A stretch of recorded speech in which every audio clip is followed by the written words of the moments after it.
Hello guys, we are back with our next lecture. In this lecture, let us go through the concept of communication in distributed object-based systems, guys. Okay? Yes. Okay. So guys, first of all, only I'm saying I'm not 100% clear with this topics, guys. So I'll be just giving an introduction or an overview here. Okay, so that you can manage something, you can write something in your examinations, right? Yes. So if you want the exact notes or exact PPT which I'm using here, you can just download from our website, or you can get it from Google, guys. You can directly search and you will be getting these PPT really easily, guys. Okay, so let us start. Okay, so basically in this lecture I will be discussing about binding a client to an object. Okay, I think again the auto brightness is working. Okay, sorry for that, guys. Okay, so these systems generally offer the means of a remote client to invocate an object, guys. Okay, so basically to invocate something you will be using these kind of bindings. So basically binding a client to an object is nothing but you are being a client and you are calling the server with the help of this object. You are communicating with it. So that is nothing but binding a client to an object. Okay, so this mechanism is largely based on a remote procedure calls, guys. So I hope everyone remembers what is a remote procedure call, how it works and everything, right? So we already discussed about that, right? Yes. So a difference between the traditional RPC and distributed RPC is that here we are using the concept of objects. That is nothing but system wide references, guys. Those are called as. Okay, so we are using them. Okay, so object references can be freely passed between the processes on different machines, for example as parameters. So basically how we pass parameters, even as parameters we can pass these objects, guys. So whenever you coded in Java or somewhere, you will be passing these things, right? Yes, so it's common thing, right? Yes. By hiding the I'm saying in terms of coding, guys. I'm not saying in terms of distributed systems. In terms of coding, you can even pass the objects, right? Yes. So that's what I was saying. Like when you are using linked list and all those things, you are indirectly passing a node. That is nothing but an object of that particular class, right? Left node, right node, children, all those things, right? Yes. So, okay. So by hiding the actual implementation of an object reference, a distributed transparency is enhanced compared to traditional RPCs. Okay. So when a process holds an object reference, it must first bind to the referenced object before invocating any of its method. Okay, so basically before invocating any method you need to plan for it, right? Yes. So binding results in a proxy being. Okay, so these are some kind of points, guys. You can just go through them. Okay, so let us continue to the next topic. That is nothing but you will let us see how we can bind the client to the object, guys. Okay, yes. So we are having one of the most popular binding, that is nothing but explicit binding, guys. Explicit and implicit binding. So with implicit binding, the client is offered a simple mechanism that allows it to directly invocate a method using only the reference of the object. So implicit, from the name only you can say. So you'll be giving the address or you'll be giving something to access that object. So based on that, he will be accessing the object. So that is nothing but implicit binding. Similarly, explicit binding. Okay, so the client should first call a specific function to bind on the object before it can actually invocate its method. So explicit binding is generally used by connecting something. So one to another, like that you will be connecting them. So that is nothing but your explicit binding. Okay, so here is a small example of a block of code, guys. You can just check it. Okay, so let us continue. Okay, so basically when you are trying to implement these things, we are even having some drawbacks, guys. Okay, so the first drawback is nothing but if the server machine crashes. Okay, so assume that your computer or you are the server and you are doing multiple tasks, guys. So there are multiple objects coming, you are fulfilling their requests and everything is being done. Your checkpoint is here, guys. So if any crash occurs, you will be moving back till there. Okay, so assume that a crash has been occurred and you moved back there. So hence these all transactions might be taken back again. They need to be done again, or something should be done, right? But there is no storage of data that this task is done by that object, this task is done by that object, this task is completed by this object, like that. We are not having any data. Hence there could be a huge issue of confusion and you need to re-evaluate all these things, right? Yes. So that is the reason why, to avoid this, we will be using some daemons, guys. They are called as daemon servers. So in those servers, in tables, you will be maintaining these links. So basically to that object address, you'll be connecting your request. So in that way, you'll be linking them, and based on that, you'll be implementing them. Okay, so that's the solution for that. So in similar way, we are having one more drawback, guys. Okay, so that is with respect to encoding. Okay, so however, encoding the network addresses of the server machine into an object reference is not always a good idea. The problem with this approach is that the server can never move to another machine without invalidating all the references of the object. So we are having multiple issues like this, guys. Okay, yes.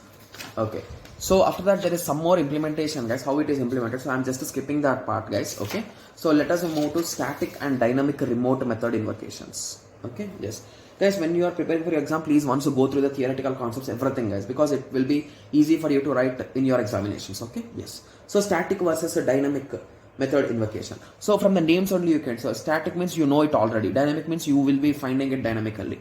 So static. So requires that the interface of an object are known when the client application is being developed. So basically static means you need to know it previously only. So even when you are developing the application only, you need to know all the addresses, what kind of objects we will be using, what they are planning, and everything you should know. Okay, so it also implements that if the interface changes, then the client application must be recompiled before it can make the use of the new interface. So basically if there is any change done in the interfaces, you need to recompile your code, guys, because it is a static one, everything is predefined, right? So that could lead to an issue. So that's the reason why you need to recompile it and then only you need to execute it. Okay, yes. Whereas a dynamic RMI are nothing but which updates or which it does dynamically. So the essential difference with the static invocation is that an application selects a runtime, okay, at a runtime. So basically everything is selected at runtime, which method it will invoke at a remote object. Dynamically invocation generally takes from such as invocate object method input parameters or output parameters. So this is a small function you can say, guys. Okay, yes. Okay, so now let us move through parameter passing. So I hope everyone knows what is the concept of parameter passing, right? So whenever you are writing in C or any kind of programming language, you will be passing some values, right? So those are nothing but parameters. So you are passing them to do some particular task, right? So just to go through the theoretical concept, guys. So here remember that we will be passing objects as the parameters, guys. So that's what it is all written here. Okay, yes. Okay, so assume that this is a small example, guys. So here the object is running on machine A. I think the explanation is written here. Okay, so a client program running on machine A and the server program on machine C. So machine A is having the client program and machine C is having the server program. I think, okay, here they wrote client and this is for server. Okay, so the client has a reference of an object O1. So he is having the object locally, that is nothing but O1 object is with him. Okay, so that is used as a parameter when calling the server program on machine C. So basically when he want to call this particular machine C for some particular request, then he will be passing that object. So basically assume that this is the add function to do object addition. So he will be sending O1. So here he is passing as it as a parameter, right? Yes. So that is used as a parameter when calling the server machine on C. In addition, it holds a reference to remote object O2 resides in machine 2. So basically he is also having access to this remote object that is nothing but O2. So it is having from both the directions. So he can use this object 2 also if he wants. So assume that object 1 is storing one value and object 2 is storing other value. So basically add will be posting object 1 and object 2. Object 1 will be sent from here. Object 2 will be collected from here and will be sent from here. Or it can also be directly connected also because it is connected there also, right? Yes.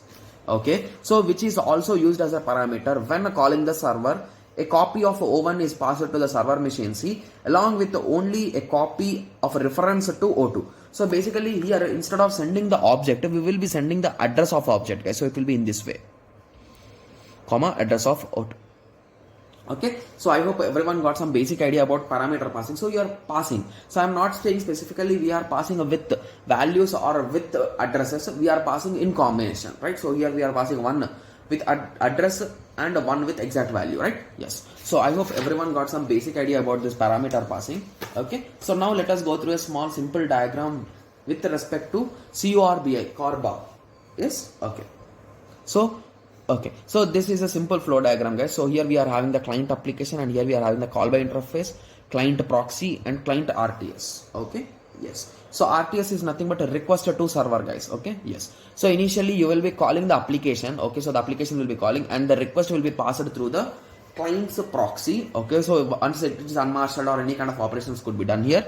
Okay. And then it will be passing on to the client request to server. So basically he will be sending the request to the server. Okay. So then the response from the server will be coming and it will be pushed into the call interface. It will be calling the request to server. Okay.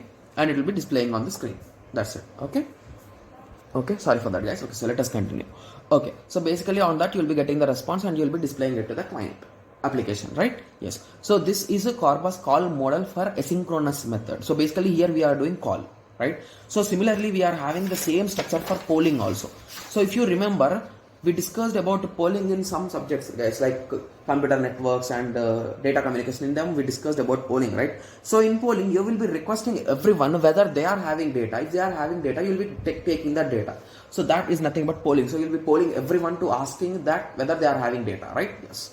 Okay, so here we are having the client application, then the request will be going through the proxy and it will be pushed to the server, the response will be coming, then you will be checking whether it is polling interface, it will be passing to the polling interface and you will be calling the application, right? So in this way the application will be working, guys. Okay, so let us continue. So this is the object reference, guys. So just to go through it, guys, this is just a structural format, you can say. Like inside what is that? That's the only structure here. You can just write in your own words. So we are having a data structure inside this. These are the components inside this component. Inside profile we are having this. Inside key object we are having this. Like that you can write, right? Yes. So this is the organization, you can say. Okay. Yes. Okay. Similarly, we are having tables for those things, right? Okay. Yes. So I hope everyone got some basic idea on the concept of a communication, right? Yes. So in the next lecture, we will be discussing the concept of a synchronization, guys. Okay. So let us meet in the next lecture. Thank you. Thanks for watching.